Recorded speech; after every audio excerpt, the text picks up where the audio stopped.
Apa nak jadi dengan sekolah di Malaysia ni? Kini seolah-olah hantar bantuan ke Gaza naik bot lebih selamat dari ke sekolah. Kes buli adik Zara belum reda, muncul pula kes rogol di sekolah Melaka. Dan terbaru, lebih mengejutkan, kes bunuh di sekolah Petaling Jaya. Ini hanya yang viral. Kalau yang tak viral, sudah pasti lebih banyak. Apa-apa pun, ini bukan lagi kebetulan. Kita kena berani akui bahawa ini adalah tanda kegagalan sistem sekolah di bawah kerajaan hari ini dan cara penjagaan ibu bapa yang mesti diperbaiki segera. Sekolah bukanlah sekadar tempat untuk belajar matematik dan sains, tapi ia juga tempat untuk membentuk manusia yang berakhlak. Soalannya adalah, di mana silapnya?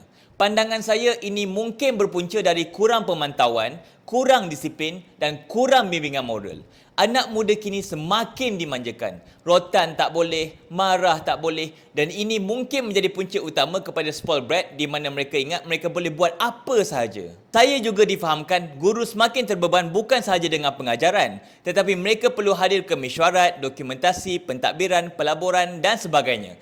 Ini pasti menyebabkan kaunselor yang tidak cukup dan program sasiah menjadi semakin lemah. Bagaimanapun, kita tidak boleh hanya salahkan sekolah semata-mata.